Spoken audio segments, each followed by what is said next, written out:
Hey everybody, this is David Schooley again here with Blind Frog Ranch Outpost. We're talking about the mystery of Blind Frog Ranch and recapping the show. Once again, I'd like to welcome back my awesome co-hosts in this show. Let's talk for just a couple of seconds here and see what's going on in the life of Mr. Carl the Crusher. What's going on, Carl? How's it going, David? Man, last night's episode was really awesome. If everybody missed it, they need to go check it out because they finally got a dry entrance. So it's going to be fun to talk dry about entrance time, right? So my goodness. cool. Okay, yeah, we're going to get to that. But first, I want to tell everybody at home, first and foremost, thank you for following the show. Thank you for following everything Blind Frog Ranch. And follow Carl the Crusher. It's not too hard to find him. Just follow Carl anywhere online. You'll see him. He's all over the place. Amazing stuff. Amazing researcher. Love you, buddy. Thanks, man. And then, of course, let's not forget the absolute incredible brain that I can't keep up with, James Keenan. How are you doing, James? Good, David. Hi, David. Hi, Carl. How you doing? So James, we've got some really, really fun stuff to talk about today because there are some crazy things going on, there. And of course, we're going to have some awesome guests today. We even have a surprise guest that nobody knows about. So stick with us here really quick. Again, everybody at home, if you're not following James Keenan, follow James Keenan. You see it at the bottom of the screen. You guys must keep up with everything and keep up with these guys. Now, let's talk for a second about what we're doing here and how we're doing it. Blind Frog Ranch Outpost is actually the sponsor of this show. It is all about the actual ranch. We have branded materials. We've got some awesome stuff. You'll see me with my Blind Frog Ranch gear at all times. We've got hats, we've got shirts, we've got mugs, we've got all kinds of really, really cool stuff. And we've got a special every single week, and we're doing you guys have asked for it. We've been out of stock for a little bit because it's hard to get materials right now, but the hoodies, the zippered hoodies with that Blind Frog Ranch logo with that bright frog, Mr. Benny the Blind Frog is on there. We've also got the crew neck hoodies in, and you can get those for 15% off this week only. Use that coupon code sweatshirtsale15. That's 15% off sweatshirtsale15 when you're logging in and buying your hoodies. All right, guys. So aside from that, if you're not following us, you've got to follow us. First of all, go to the website. You'll see it right here, blindfrogranchoutpost.com. You can also follow us on Instagram. And then, of course, you can follow us on Facebook. And when I say us, I'm talking about Blind Frog Ranch Outpost. We have tours, guys. The tours are absolutely amazing. You can actually come out to the ranch, check things out. Obviously, we don't go down into any of the holes that are being dug. We'll talk about that as well because, there may be some danger there. We don't put anybody in danger. We only go in the places that are safe, but you can see all the cool spots. The tour is awesome. You got to come up and check it out. You can actually pre-purchase tour tickets on right now. We are going to be opening up those tours here soon and sending everybody who's pre-purchased first dibs on the dates that are available. But I don't want to waste too much more time on this stuff because we've got to bring on some awesome people. We're going to dig a little bit deeper into the science behind what's going on here with these two people who are involved very heavily in the Uintah Basin. Let's bring on Jim Segala and Michele Meiners. How are you guys doing today?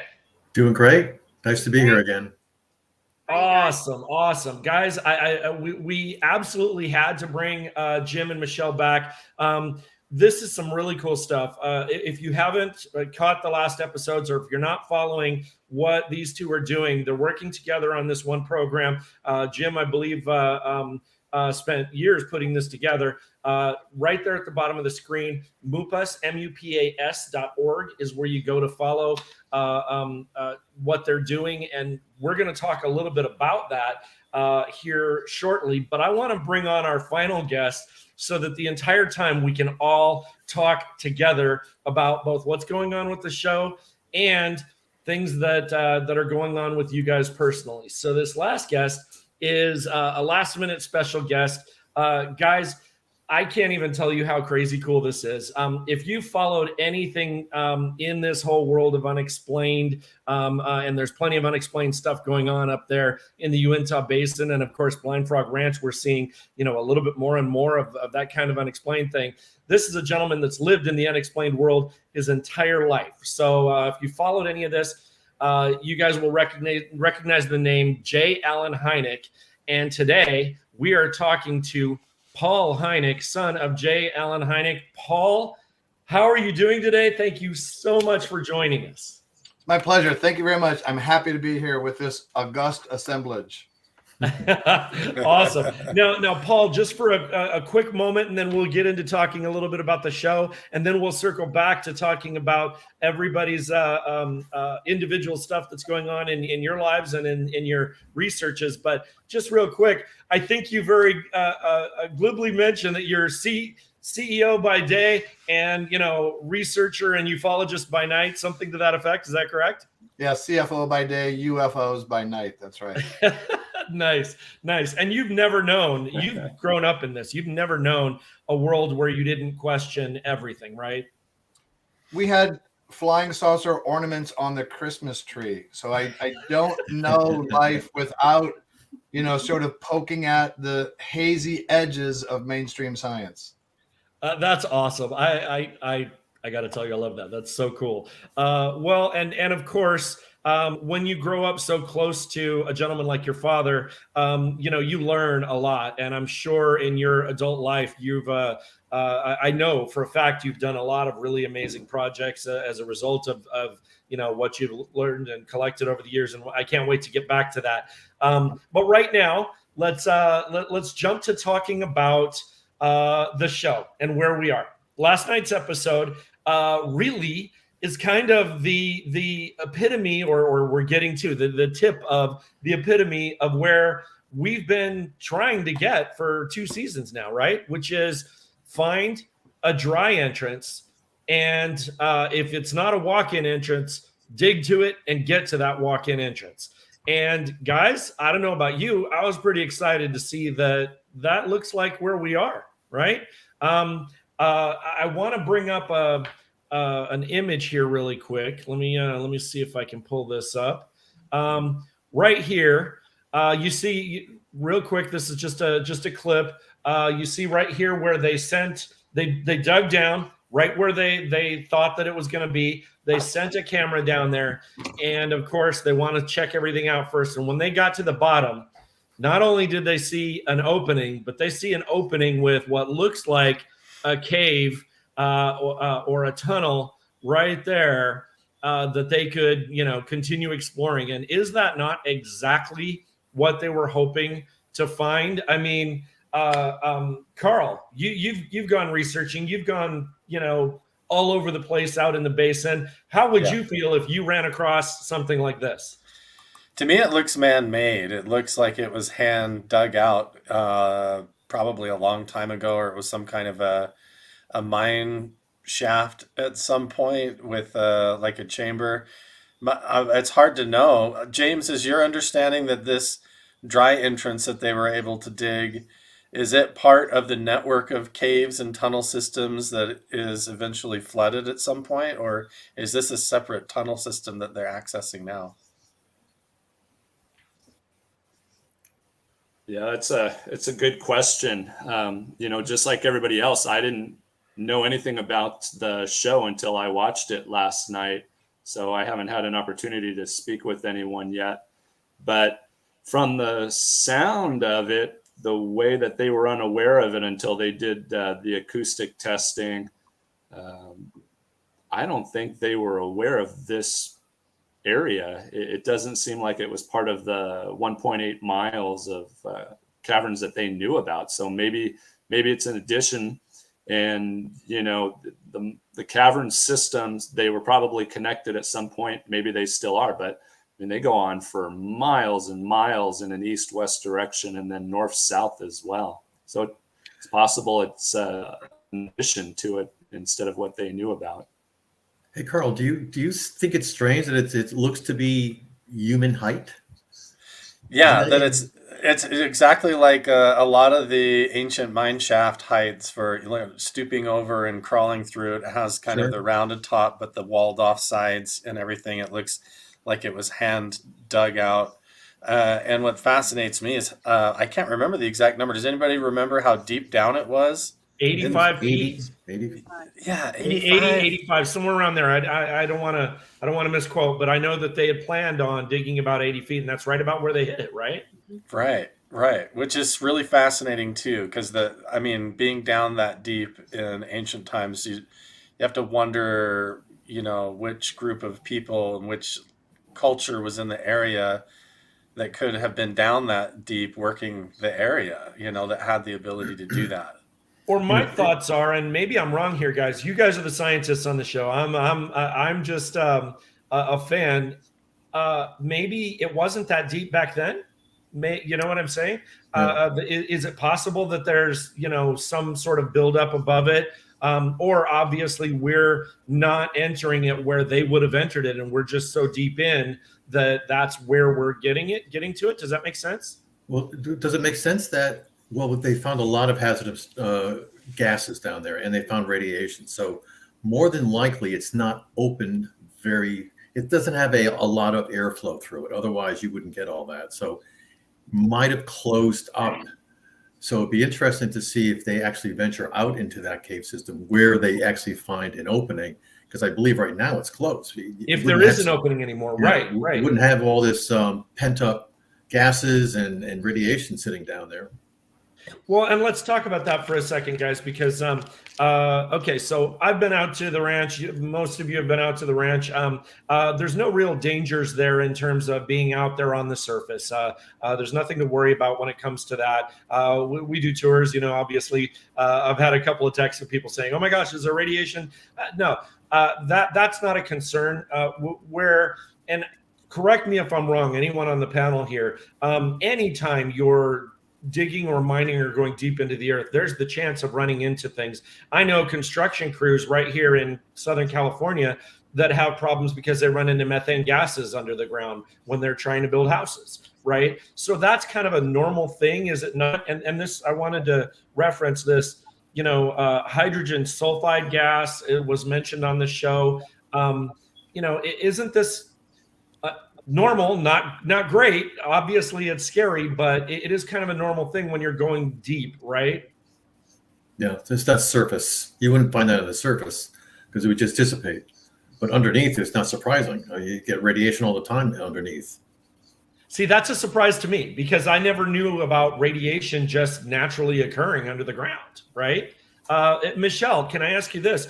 There's a mention of, how back, Carl just mentioned how back this may go. Do you think that some of the natives were aware of this kind of thing and they stayed clear of it? Oh, yeah. In fact, there's a lore that's told, a mythological lore, that possibly the Native American community went in there and actually collapsed some of these tunnels so people would not find the gold. Got it. So, and David, that ties into a lot of, legends about entire citadels and tunnel systems and tombs and treasure caches and all kinds of stuff that go from all the way up in the Uintah Basin clear down to the Grand Canyon. So the whole state is kind of riddled with this sort of stuff. So it doesn't surprise me to dig down and find an ancient cave system like this. What's really fascinating is it opens up so many other questions: is who dug it and why, and were they trying to hide something, or were they using it for a particular purpose, and at what time period, and all of that is still yet to be seen. Well, and you can't help but tie in the fact that in, going back a couple of episodes here, they're finding multiple smelters out there. They're finding gallium. They're finding, all sorts of things that just, there's no doubt there's some crazy, crazy cool history with this land and what's been going on there. Tell me this, do these gases and all make sense having to do maybe with those metals? Does anybody know that? Well, generally, for example, fossils, bones, things like that can also cause bacterium buildup as well. So that's the danger that they need to look at. Methane. Well, and we know a little bit about that, obviously, with the water, right? So the water is like crazy mineral rich, all kinds. I mean, the actual blind frogs that came up, right, when that was first built or first dug, and that water first came up, had been living in an ecosystem down there. That's why they're blind. They can't adjust to the sunlight out here, right? But there's no telling what kind of things have collected in that water as well, not just the air. Interesting. Paul, I have to ask you this. You spent your life looking up into the sky. Have you ever spent any time looking down into the ground and seeing about cave systems and stuff? Yeah, we went with my father on several spelunking adventures. And, I'm so happy to be going there in May because you've got blind frogs, dinosaurs, gold, possibly aliens. It's fantastic. And one of the things that struck me about the picture you showed, that does look like a man-made cave or man-made tunnel, as Carl said. And David, unless, like you said, there was some kind of shifting over the ground, somebody dug 80 feet down. And that's no mean feat. Even now, my brother's house, we had to dig foundation pillars. And it's very, very difficult. Even after like 50 feet, they had to give up and try completely new bits with, tungstens, carbide, diamond tipped drills and all that. So just the fact that there is what clearly looks like a man-made tunnel there 80 feet down is just amazing. Yeah, that's insane. And we actually saw that on last night's show. Duane, love that guy. He was like, okay, I'm a patient man, but my patience is running thin. Let's change the bit. Let's dig through this faster because it's hard. It's hard to dig through there. So that once again begs the question, why did they go so far down? What is down there? What is it that we're going to end up running into? And I say we very loosely. I'm obviously not out there with those guys, but we're all behind them on the show, and it's amazing. Paul, you mentioned something that I want to touch on. Guys, everybody watching at home, I want to let you know of something that's absolutely amazing. Everybody that you're seeing here, Carl, James, Jim, Michele, and Paul are involved in something that we are announcing right here for the first time that is going to happen at the end of May. Guys, this is super, super exciting. We are actually having in Vernal, Utah, a UFO disclosure symposium. We are pulling together a multitude of phenomenal speakers and scientists. We will be debuting never before seen footage of UAP that has been corroborated and analyzed by scientists. There is going to be a phenomenal show there. We're all going to be there. We don't have tickets online yet for you guys to jump into, but watch our social media pages, watch our Facebook. We're going to have it soon. Within the next week to 2 weeks, we'll get you guys out there. So you're hearing it for the first time right here on this show. The end of May, we're going to have the UFO Disclosure Symposium, and everybody you see here is involved, and much, much more. We'll get into that when we start promoting it. But yeah, you're right, Paul. We're going to have some fun in May. You going to bring that kitty with you? Well, if she wants to, yeah. She's I'll bet you she'll be the first one down that hole and find some cool stuff. Hey, if there are frogs there, she's in. Oh, nice. Okay, so with that, guys, I wanna transition a little bit to talking about some stuff that Jim is doing, and I know James, Paul, Carl, you're gonna love this. Michele and Jim are closely working together on this MUPAS project. And MUPAS is really phenomenal. For those that haven't seen last episode when you were on, Jim, I'd like you to do a little bit of a reintroduction of what this system is, what this program is, Sure. and how it came about. And then I'm happy to share the information that you brought with you. And then I'd love to hear what the other guys have to say. Yeah, that'd be great. So you could share just that first slide that has that where the outposts. For sure. Let me do that real quick. Here we go. So if you go back to I believe it's the middle one there. It's the one that it's the real-time screen. And then So a few years ago, I was involved with one of the TV shows and found out that in the basin there has been a lot of activity, a lot of phenomenal activity that happens to people that really is unexplained. And it piqued my interest. And it also, working with Michele a lot on this, we saw an opportunity to get out there and help these people to understand what this phenomena is and how it's affecting their lives and give some answers to it. And so we came up with a system and put the system in place. It's been in place almost for 3 years now, where they have equipment that they either carry around or they have in their house that records the environmental conditions. It records all the gamma radiation, microwave radiation, all of the gravity vectors, all these kind of readings. And then it also allows them to interpret some of the experiences that they have and catalog them and put them in our database so we can corroborate that or correlate that with the actual changes in the environment. And we've got some amazing results that happened over the past 3 years where we've actually can tell now to some degree of accuracy when a situation or an event will happen to somebody just based upon the things that have happened to them, fairly recently. So we've had this in place, and you can actually see this. This is actually the live screen that's at the outpost that you can go there and visit this and see a live. There's three devices that are hooked up to this. You can see the devices in the upper right-hand corner. That's the bigger device. That's the one that sits outside and monitors all sorts of interesting things. And then there's smaller devices on the left.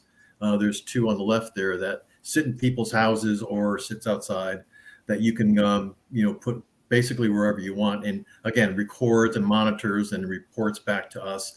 But then it also looks for anomalies. It says, we've had a crazy event, or, maybe we saw something fly across the sky that didn't look right, and it alerts us to these things. So we've had this in place now for, like I said, 3 years, and we've had quite a few people that are part of that participate in this all over the country, not just in the basin. But the things that we're finding in the basin were actually astonishing that, we can actually find these things and we can correlate people's emotions and feelings that they have with actual changes in the environment. Actual data that you're collecting. Can you talk about the different sensors that you have? Because I was blown away the first time I saw this. So this is a little sensor that you developed, but it's sensing so many different things. What are the? So if you just go down to the top slide there. Okay. If you go to the top slide, So right now, what you're seeing here is a recorded radiation, microwave radiation and gamma radiation from about 2 weeks ago, where we had an incident with one of our participants where they had a very strange feeling at night. There was a lot of confusion, lack of sleep, almost to the point where they were, frightened.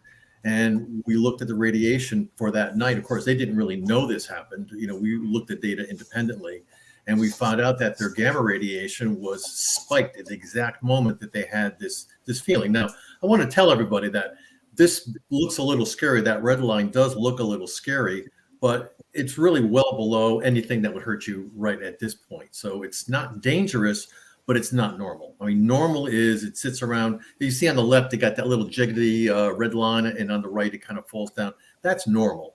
I mean, everybody can look around and say, well, that's about normal radiation that comes from the sky. It just so happened at that exact moment when they had this experience and they had these problems, we had a large spike in gamma. And it's not something you can produce yourself. It's not the kind of thing that you can go to Home Depot and buy a gamma thing. Right. I mean, it's very difficult to do. Well, and I'm sure Carl and James, with all of the events that you guys do, all the places you go, and the investigations you do, wouldn't it be great to just have that, on your hip, right? Yeah. So, when they found radiation on the property, in the ground, I was not surprised at all. We have people that are within miles of the ranch that experience this kind of thing a lot. So it's good that they're actually experiencing it too, so we can actually corroborate with them. Nice. That's amazing. So, James, let me ask you a quick question. What kind of information would you be the most interested in? I mean, obviously there's the gamma, the microwaves, I think you do seismic, you do Yep. all Gravity, kinds of things, right? acceleration. Yep. Mhm. James, how would you use this data? I'd be I'd be most concerned with the gamma radiation, just because I don't want it coming anywhere near me at such high levels. They last night they discussed the fact that they were monitoring up to 2 sieverts below ground, which is a lot. I think the average that I pick up is at a 0.04 to a 0.06 sieverts. That's probably right around the basin level. So to have 2 sieverts below ground, and obviously it hadn't been ventilated. Now that the hole has been dug, there's been plenty of ability for ventilation to occur. But for those parts of the caverns, I'm down there all the time underground. So I'm going to start carrying some additional equipment just to, in case something like that were to, come around, or H2S. I don't want to run into that without the proper, suit and respirator available to me. But yeah, again, this is all deep underground. I mean, very unlikely that somebody's going to venture out normally and go 80, 90 feet underground. So I think on the surface, we're all very safe. And so that was going to lead to one of my questions. I mean, again, all of you have gone out and done some discovery, out on properties. Do you ever take, that kind of protective equipment just in case you run into this, or it's just not normal enough, at the surface level stuff for you to worry about? So we have people that are in the study that actually carry around a trifield meter. They'll carry around a Geiger counter. They carry around, a dose monitor. So it gets to the point where you have to protect yourself. And I bet you, Carl, you take some equipment out with you. Yeah, and on top of that, also, like, I'm trying to upgrade always, like, my night vision equipment and my other sensory equipment, and being able to even just perceive and detect reality and changes and anomalies in reality in different ways beyond just my own intuition and sensations. Because sometimes when the phenomenon starts to occur, or strange things occur, your own cognition gets confused, and so you end up relying upon that equipment to tell you to get out or to be safe, and things where normally you would just stand there and get a little bit confused or lost and turned around. It's interesting stuff. Mm-hmm. Yeah, I would imagine that those gases can obviously affect you even when you're not realizing it, and just that simple thing of just disorientation, right, can be very dangerous to you. That's correct. Yeah. Now let's talk about the hunt and what they're hoping to find for just a second out at the ranch, guys. Jim, I would imagine that you would love to put one of these sensors down in there, right, and help them discern what they're experiencing while they're in there, because based on what the show teased for the season finale for next week's show, there is some dangerous stuff, but there may be a lot more that they don't even know about, right? Yeah. So one of the things that I obviously spoke to Duane about, and he's very, very interested in doing this, is instrumenting everything. So one of the things that you have to look at is that they measured it at one time. What we find is that these spikes, they come in a very transient way. So if you want to look at this thing and say, well, this happened at this particular moment, that's great. But we think that there's these things that happen much, much higher magnitude, but on a very transient basis. So like within well less than a second, the whole thing is over. So recording this with equipment is probably important because it gives you an idea of, you can triangulate it and you can figure out where it is and localize it. Plus, you got a cave system down there that loves to, like microwave radiation, loves to follow caves. It would just get in one side and act like what they call a waveguide and just continue and flow. So you can figure out a lot about what's down there by just.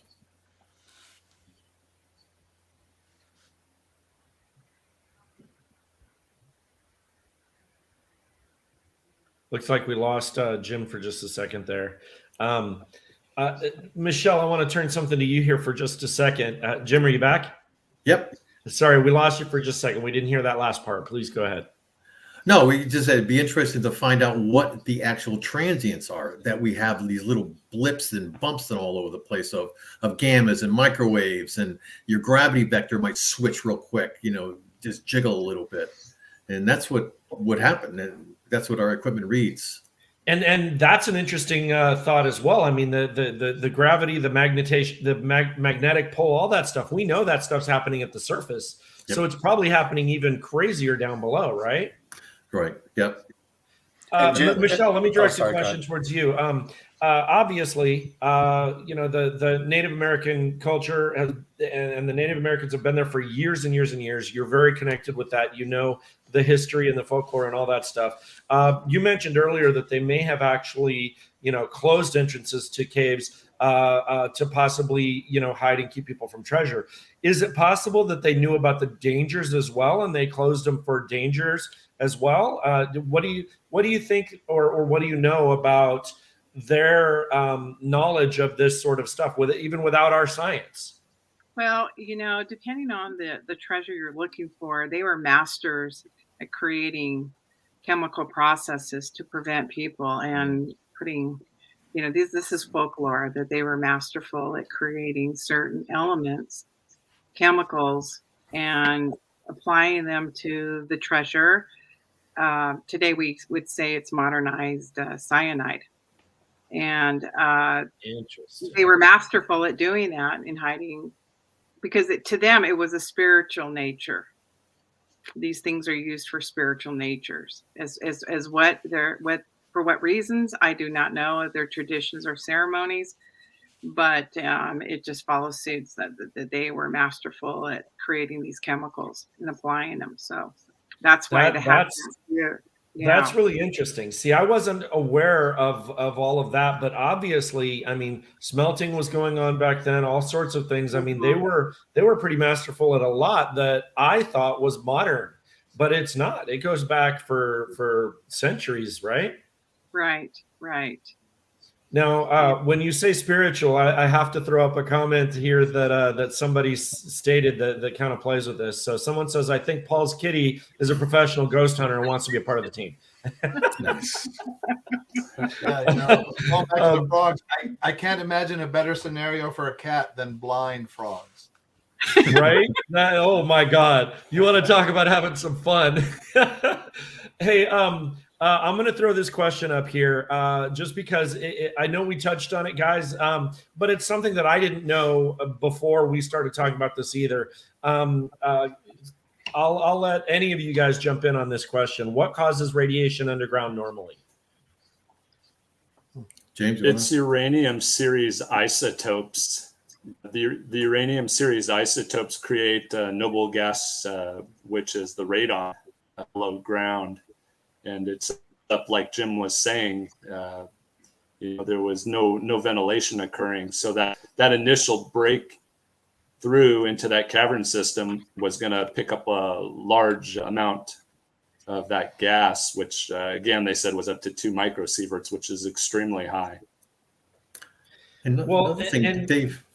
Go ahead. Sorry. Well, in that area, so the Trinity blast back in the 40s was right in the airstream of Utah. So that went off and a lot of the radiation fell in this area. So you're going to get a lot of things that hit the ground that now wash down underneath with all the water.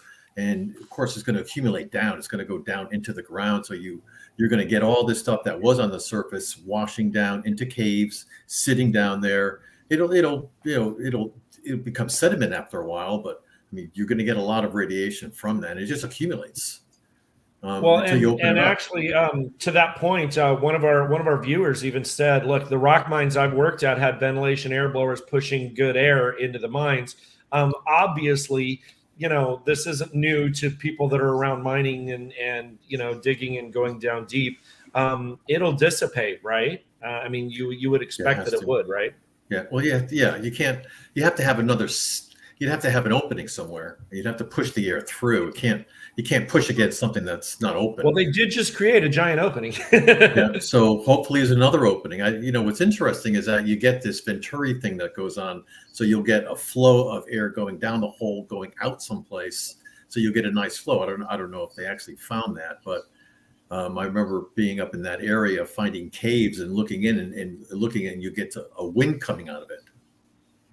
Right. Well, and not this week's episode, the last week's episode, when Chad was looking to find an actual walk-in type of entry point, he was excited to find bats, right? Because you figure bats came from underground somewhere. But that could be a tiny hole that they're coming out of. It doesn't have to be a big man-sized walk-in cave.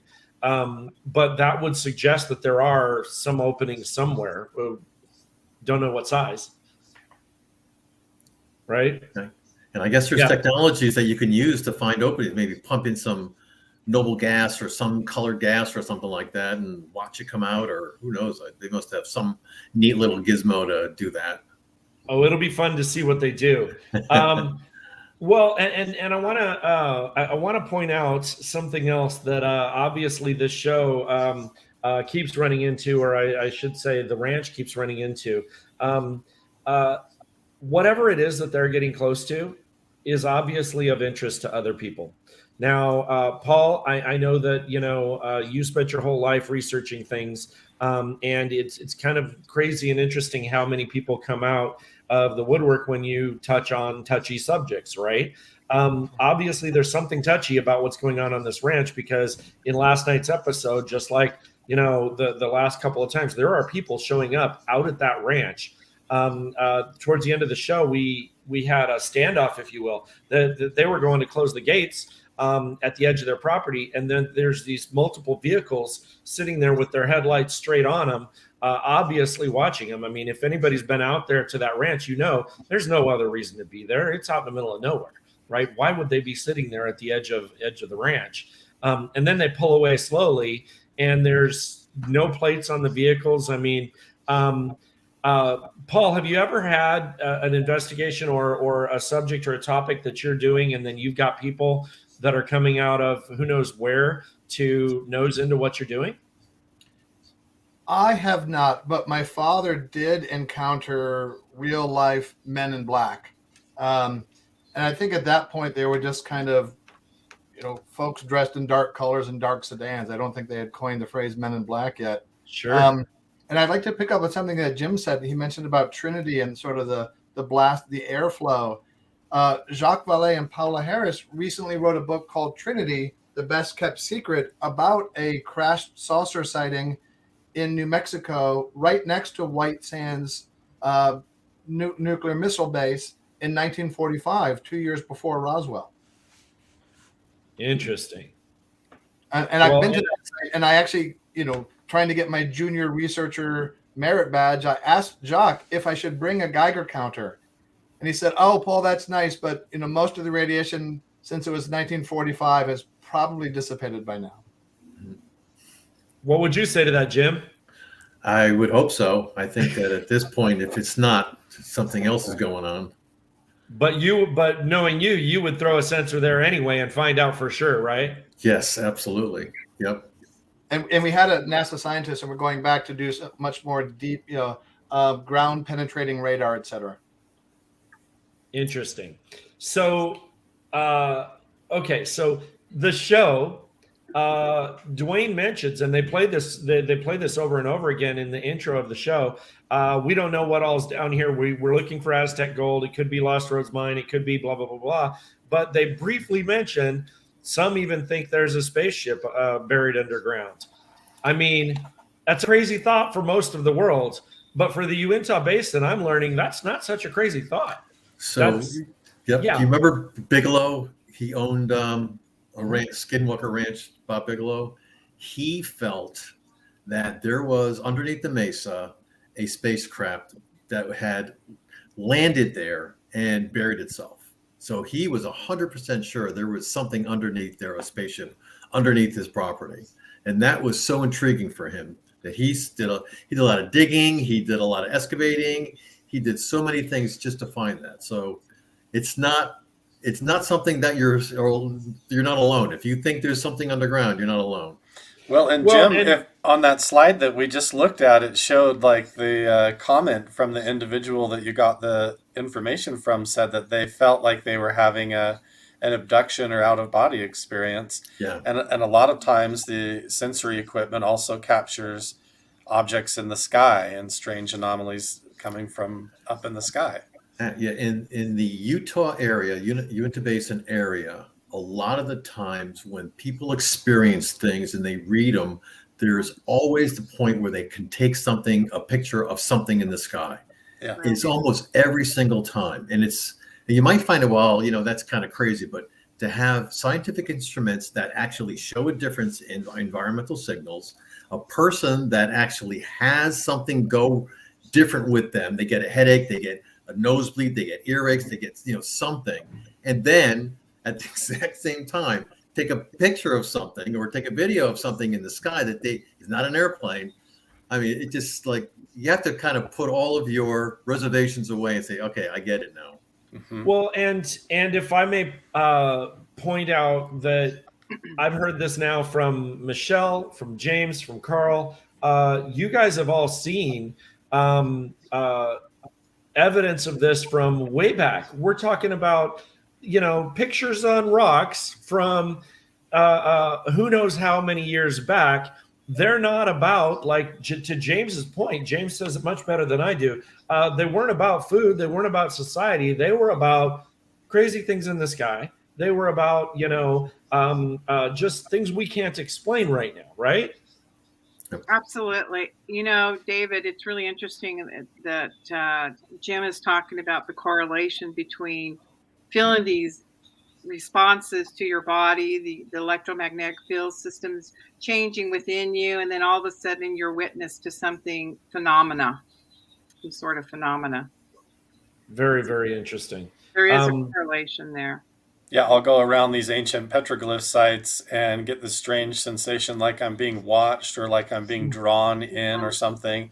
And then I'll pull out my tri-field meter and get strange RF signals right on certain petroglyphs. And it makes you wonder how it's all connected with this interesting ancient culture and the phenomenon of strangeness and UAPs and whatever's going on up there. Yep. It's interesting. James, the pictograms that you've shown in some of your presentations are very clear that this belief has been around for a very long time. It's not just this ranch. It's not just this area. It's all over the place. But obviously rich within the Uintah Basin, right? Yeah, absolutely. The stylized art on the rock art goes back thousands of years. And again, they're not sure who the people were. They've labeled them according to site locations where they found artifacts that have matched what they're seeing in the petroglyphs and the pictograph. But what's interesting is, again, obviously it's subjective as to what's occurring. But when you look at these anthropomorphic and zoomorphic figures and symmetrical figures, you see a lot of these also showing up in plasma events that are taking place in laboratory testing. And it's interesting that, again, it takes place aerial in the sky or in the air, and what was being recorded or what was occurring, what type of energies were combining in the basin or above the basin and below the basin, as we've been discussing right now. And for them to just miss complete subject matter and not put it into the rock art is interesting in itself, because there was something so much more important occurring, and they figured that this was what was the story that needed to be told at the time. So I think if we were doing any of that rock art still today, we would have to draw, dark SUVs hovering at the edge of the property that are interested in whatever we're finding as well. Well, so David, go ahead. No, that's interesting because I will tell you that the government is interested, and the reason they might be so interested in that area, and it might have been what happened to those vehicles, is that they might have gleaned that you guys found something, and they're interested in that because the government definitely wants to know what this whole UAP story is, but they don't want to get involved in it. They want to do it from the side. They want to let people come to them. You know, David, it's interesting because in the very next scene on this last night's episode, they also show that the next morning, Chad went back to the main cabin that's in the middle of the property, and it had been ransacked. And then it looks like it was a really short clip, but it looks like all their research material was gone, including the research material of Jamie, the security guy, who is investigating that woman who was either murdered or suicide. So, you know, that's just a bunch of craziness right there. I mean, Duane always seems so calm about it. You know, when those guys were there, he was just standing there, almost daring them to come talk to him. Just wait to see what's going on. But yeah, that's got to be disturbing. Knowing, I mean, they've had Black Hawk helicopters, you know, pass by, and then, you know, the production tents, this was a couple episodes ago, were ransacked. Now you've got, you know, black SUVs out at the edge of the property, standing them down when they're closing it, and they hung out just for a few minutes. So one could argue, were they also the distraction that was there specifically so that someone back at the cabin had time to go through things?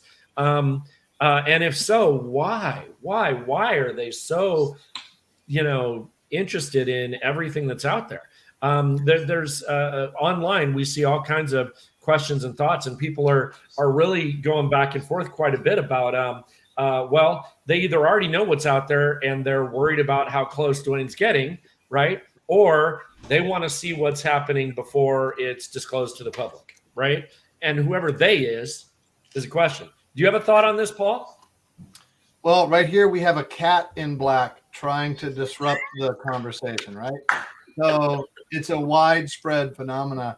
You know, we tend to think of a government, say the U.S. government, as one monolithic block of sort of rational and coordinated actors, but nothing could be farther from the truth.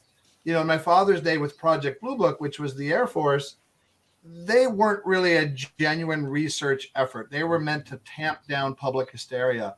But you had other organs of the government, and I think it was the Air Intelligence Service Squadrons starting in 1953 that had the responsibility for crash retrievals that spawned the Men in Black, because they had Russian speakers. And I think part of their process, whether you think they were gathering UAPs or Russian satellites, what have you, was to sort of control the information leak from the environment. So now you've got the Navy, prompted in no small part by Chris Mellon, releasing these videos that the Pentagon verifies as being real and saying, hey, we don't know what these things are. We're afraid for our aviators, and they might pose a threat to national security. This is a remarkably open and different stance on the phenomena by a branch of the U.S. military, and it's something we've never seen before. It's an exciting time, isn't it? It's crazy. Wow. So, Paul, I so want to pick your brain. There's so much stuff. I mean, you just casually mentioned Blue Book. You know, we could spend hours just talking about that, obviously, and who knows better than you? You know, with your father, you know, being that such a huge influence on how we now look at things, right? But like you said, there's a shift. There's a massive shift going on right now, and it's exciting. And I think that Blind Frog Ranch is definitely not the only place. I know, James, you've studied all over, and you've brought up, you know, the different things that are going on in other places.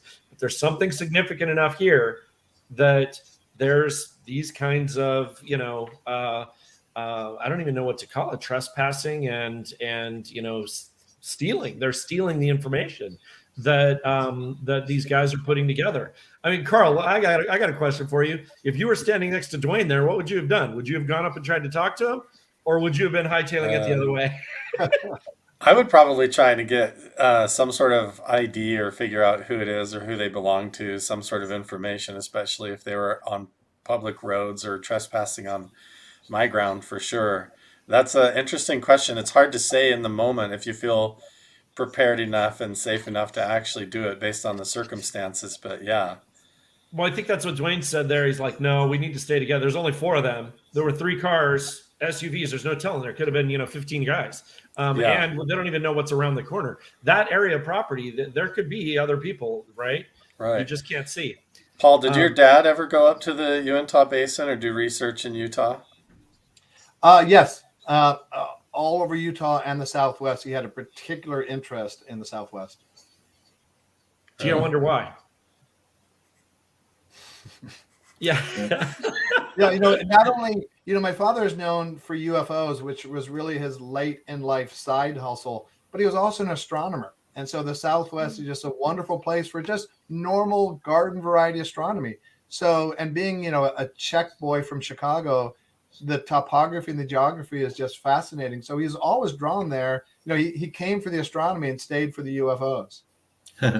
Yeah, that's a really great point. I'm glad you said that, Paul, because I can't say that I knew everything. I knew very little about all of this at the beginning of this journey for me, but just going up to the ranch and seeing how beautiful it is just, it's super cool. It is, I'm in Southern California. So when we look up in the sky, there's so much light pollution, we don't necessarily see everything. When you get out there, it really makes you feel minute. Like we're just this really tiny, part of this big, gorgeous, world and universe and so forth. It's really awesome. And I know, Carl, you've mentioned that many times, how it's just so beautiful and peaceful out there, right? Yeah, on every aspect, it evokes like wanting to explore. It makes me want to adventure. And on every level, when you're up there at the ranch, there's stuff from, there could be buried treasure with clues like the turtles, stacked up turtle rocks around and different cave systems, and also the lights in the sky, for whether you're into like looking underground or looking up at the sky for anomalies, or you're into all the scientific gadgets. It's got everything, all of it, layers and layers of it. Yeah, amazing. Well, guys, we could go on, and I know we jumped around quite a bit. For those of you watching, thank you so much for watching and being true to us, and understanding that the show is scratching the surface of all the cool stuff coming out of the Uintah Basin, of course, Blind Frog Ranch. We tip our hat off to Discovery and Carga 7. They do a phenomenal job capturing as much as they can of what's going on up there. Thank you so much to all of the fans. We've got people here, great show today. Thank you. We appreciate you guys for watching. I would love to continue this for hours, but I do need to wrap this up, and I do need to say a couple of quick things here. For those of you watching, once again, this is the first time we're announcing. Everyone you see here, from Carl Crusher to Mr. James Keenan to Jim Segala, Michele Meiners, and even Paul Heineck, will be joining with us at the end of May in Vernal. We will be doing a UFO disclosure symposium. We will be giving you more information about that in the coming weeks. It is going to be absolutely amazing. I am so excited. It's ridiculous. If you're not following us yet, please go and follow us on our Facebook so that you'll be one of the first ones notified. You can follow on Instagram as well. And then, of course, go over to blindfrogranchoutpost.com. Check out all the cool stuff. We are running that sale right now on the Blind Frog Ranch frog logo sweatshirts. They are back in stock. So get 15% off. Use that coupon code and get your stuff. All right. Paul, our special guest, you jumped on last minute. You're so awesome, man. We appreciate it. I can't wait to talk to you more. Thank you so much for joining us, Paul. My pleasure. Thanks for having me. Awesome. Michele, as always, can't wait to hear more and more about everything that you're doing, both with the Native Nations and with Mr. Jim Segala. Thank you for coming on. Thank you. Appreciate it. And Jim, crazy cool stuff, man. I absolutely love the scientific approach of everything. Thank you for coming on. You bet. And as always, my cohorts and all this stuff, Carl and James, you guys are amazing. Everybody out there, thank you so much for following us. If you really want to show your support, I know for a fact we've got some cool giveaways that we can throw your way. Jump online, show your support, show everybody how much you love Blind Frog Ranch. We'll make it worth your while because we love you guys too. So with that being said, guys, I think we're going to go ahead and close this out. We'll see you guys later.